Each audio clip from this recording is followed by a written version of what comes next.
13. And in our church, we stand for the reading of the gospel. So I'll invite those of you who are physically able to stand for the gospel reading.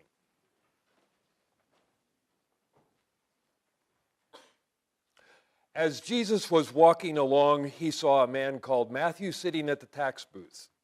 He said to him, "Follow me." And he got up and followed him. And as he sat at dinner in the house, many tax collectors and sinners came and were sitting with Jesus and the disciples. When the Pharisees saw this, they said to his disciples, "Why does your teacher eat with tax collectors and sinners?" But when he heard this, he said, "Those who are well have no need of a physician, but those who are sick. Go and learn what this scripture means. I desire mercy, not sacrifice. For I have come to call not the righteous, but sinners." The word of God for the people of God. Please be seated. May the light of God illumine our heart of hearts. May the flame of Christ kindle us to love, and may the fire of the Spirit free us to live today, tonight, and always. Amen.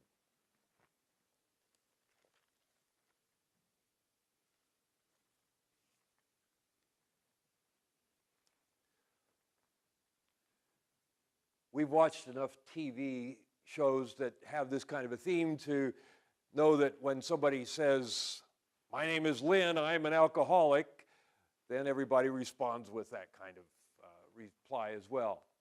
"I'm not an alcoholic, but my name is Lynn." And I want to ask you this morning, if you had 3 words to say about yourself, what would they be? 3 self-descriptors.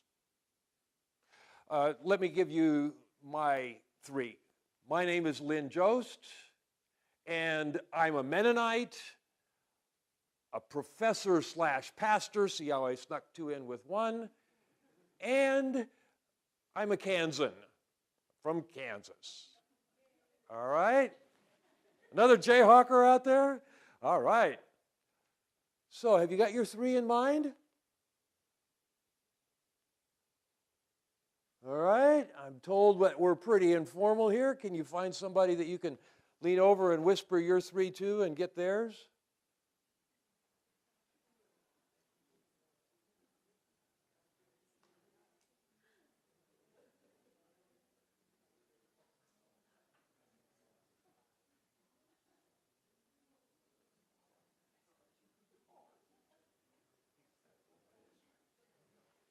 What'd you do to get our attention? The peace of God be with you and also with you? Yeah, okay.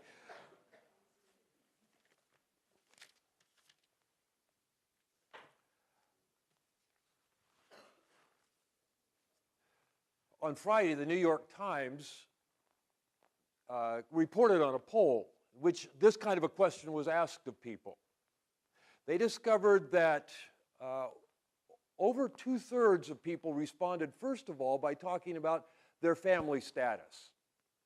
So I should have said, I'm a grandfather, a father, and a husband. The next most frequently given word was what kind of faith background they come from. Over half of them gave that kind of a response. Less than 1 out of 6 people who were asked the question named their political party. That was sort of the point of the poll, to show that we don't identify first and foremost by that kind of an identification. Do you know me?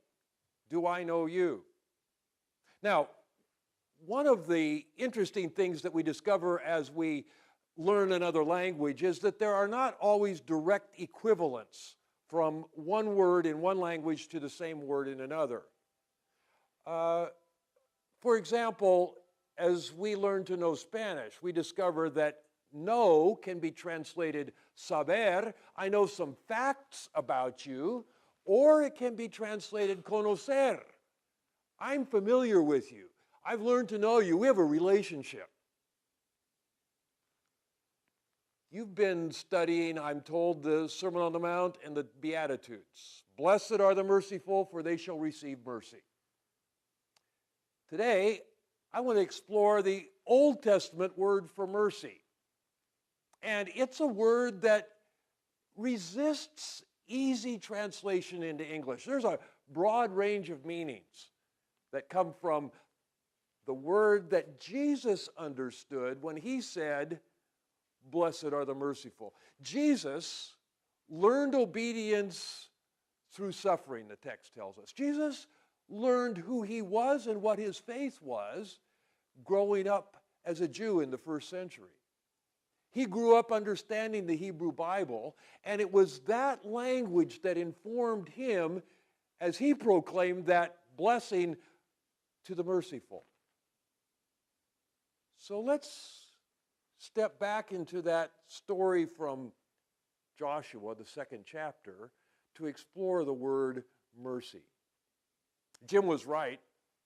The story is kind of a knee slapper. It sort of pushes the envelope on what's appropriate and what's not to talk about in mixed company. It's not a story for children.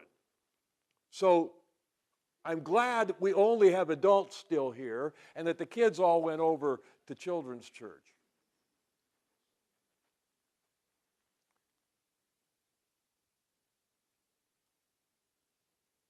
The text opens in this chapter. Joshua, son of Nun, sent 2 spies, saying, go spy out the land, especially Jericho. Safe enough so far. So they went, and they came in to Rahab and slept with her. Rahab the prostitute, that is.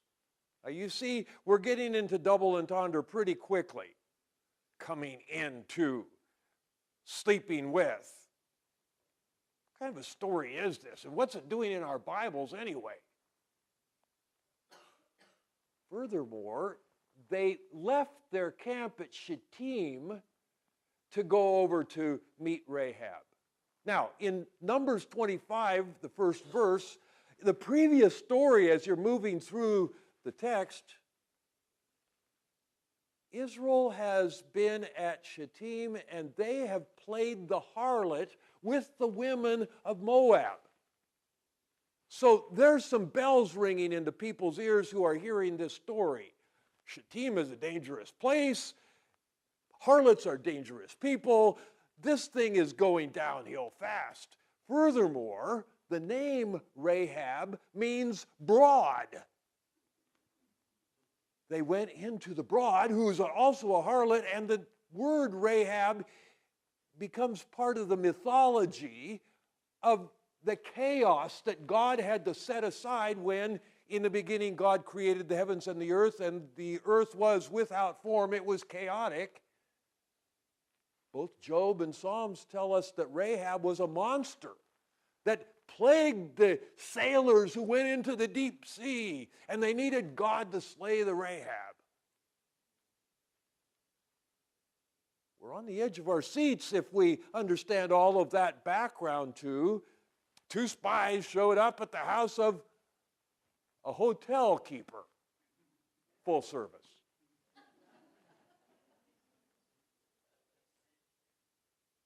It's a risky thing. Now, royal law and order, imperial order, knows everything. So the moment 2 foreigners show up in town, the king finds out about it.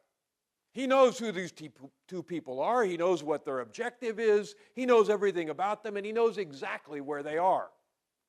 He comes in and sends his top crack troops, the FBI undoubtedly, to do a 7-day investigation of whatever's happening here.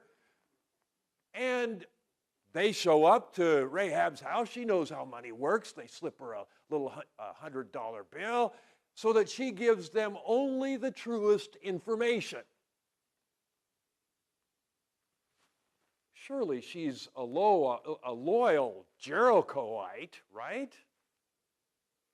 On the other hand, the king is part of the 1%.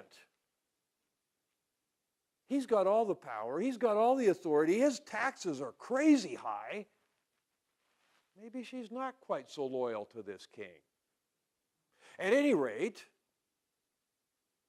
she feeds the king's people a line. Oh yeah, I met these men. They came in to me, but I sent them out.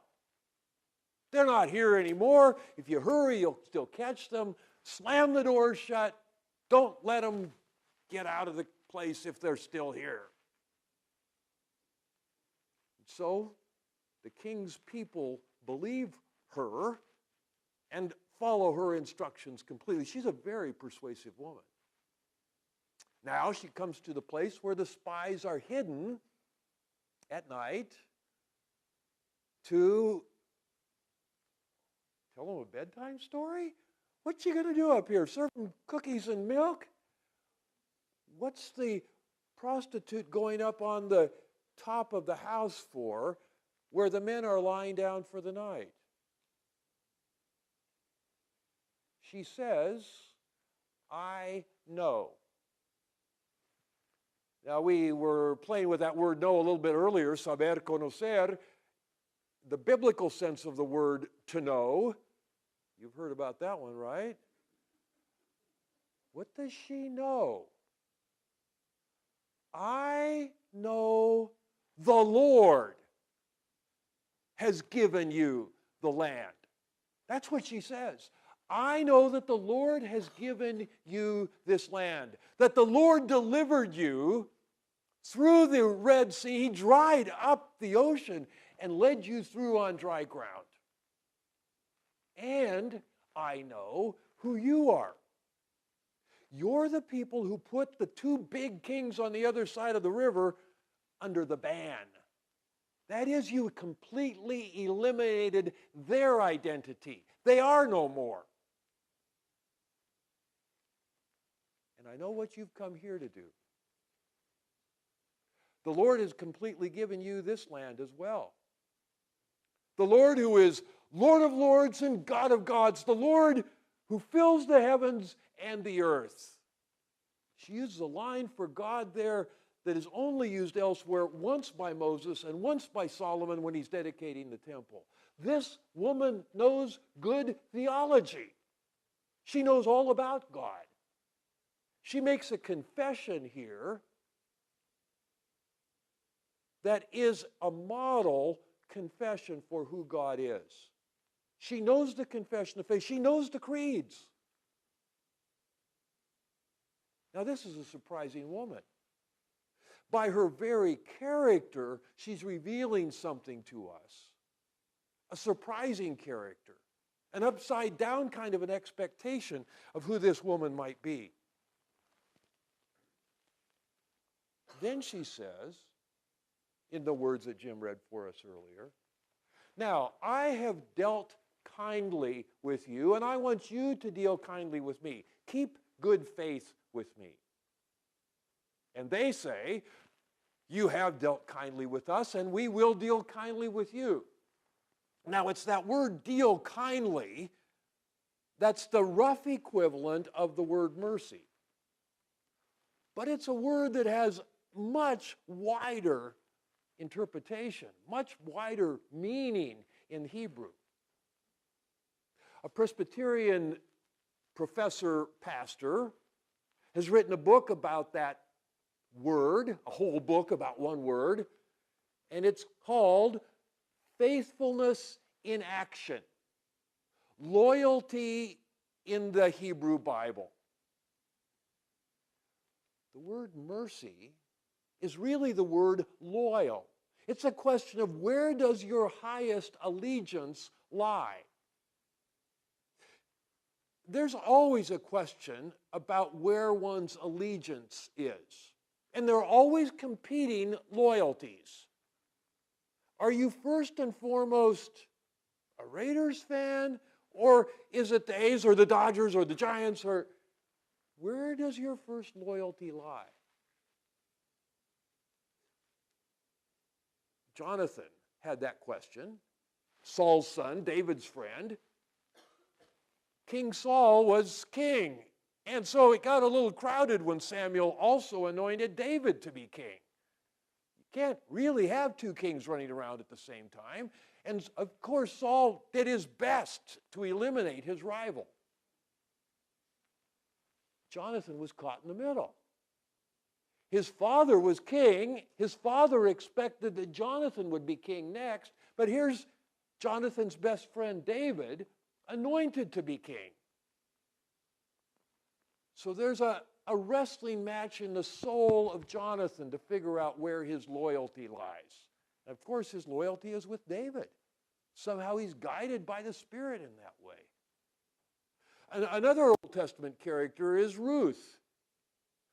Ruth and her sister-in-law are Moabites. They grew up in the land of Moab, a rival of Israel. But Naomi and her family have moved to Moab to avoid a famine back in Bethlehem. When all the men of the family die, Naomi says, I'm going back home. Ruth insists on going with her. Why? Because that's where her loyalty lay. It lay with her mother-in-law, Naomi. Now, this is a love story, but it's not so much a love story between Ruth and Boaz as it is a love story between Ruth and her mother-in-law. It's a loyalty story. It's a mercy story. So when Jesus says, blessed are the merciful, he's thinking, blessed are the loyal, the ones who put their faithfulness in action, the ones who live out that kind of basic hospitality in their lives. So here's Rahab, in conversation with these spies, declaring that her loyalty will always be with the Lord, the God of Israel, the central character in this story, and that because of who God is, she will also be loyal to the people of God. She'll protect spies, and she'll follow whatever directions they give her. Then she lets down a rope, they crawl out the window, and on the way down, hanging kind of mid-air, these spies start negotiating further with Rahab. They're not in the strongest negotiating position, but they say to her, only if you hang this red rope out of the window when we arrive, and only if you keep your people inside the house, will you be protected when we come back. Some have said that the red rope is a reminder of the red blood that was painted around the doorposts at the Passover when Israel left in freedom, in safety from their slavery. And the same God who provided the Passover blood provided the red rope for Rahab to join the people of God. Here's Rahab negotiating with the spies, and of course she says, I'll do whatever you tell me to do, and we will be in this house waiting for the salvation of God to come to our family. She practices hospitality.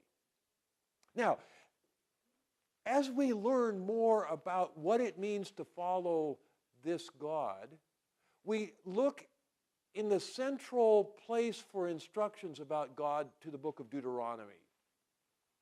Every time Jewish people meet, they continue to say, Hear, O Israel, the Lord your God, the Lord is one. Love the Lord your God with all your heart and your soul and your might. And then just a few chapters later, we get to the real instructions about what it means to love God. Deuteronomy chapter 10, verses 12 through 22.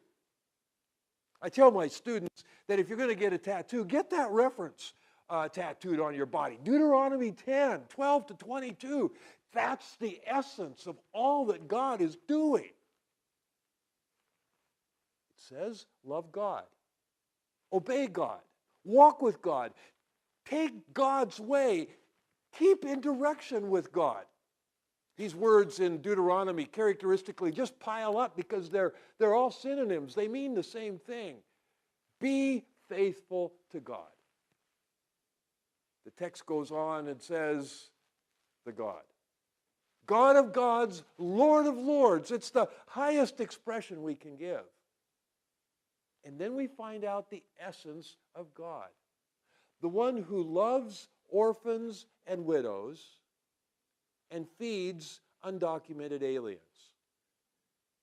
And you were all undocumented aliens. You all came from somewhere and you migrated here, whether it was from Kansas or Europe or Mexico or wherever it was. You migrated here. And now, when you see migrants, you should treat them the way you want it to be treated. The way I treat them. You should feed those people that are unfed. You should house those people that are unhoused. You should mother and father those people who don't have parents. That's the way you should orient your entire lives. That's what loyalty means. That's faithfulness in action. I was warned just before I came in. Now be careful, we're Presbyterians and we don't like you to give us heck. I hope there's no heck here. I hope this is good news. Because hospitality, I sense, is your middle name here at this church. It's what characterizes you. It's what makes you who you are. I don't know if you've met my friends. I didn't get their permission to do this. I don't know if you've met my friends Christian and Aubrey yet. Have you? They tell me they felt such a warm welcome in this place. They're just a brand new couple. Just got married 10 days ago, 2 weeks ago. Look at that. And they're my star students too. Welcoming people like that is easy. I wish we had 100 of them in my church. We need them. I'm the youth group in my church.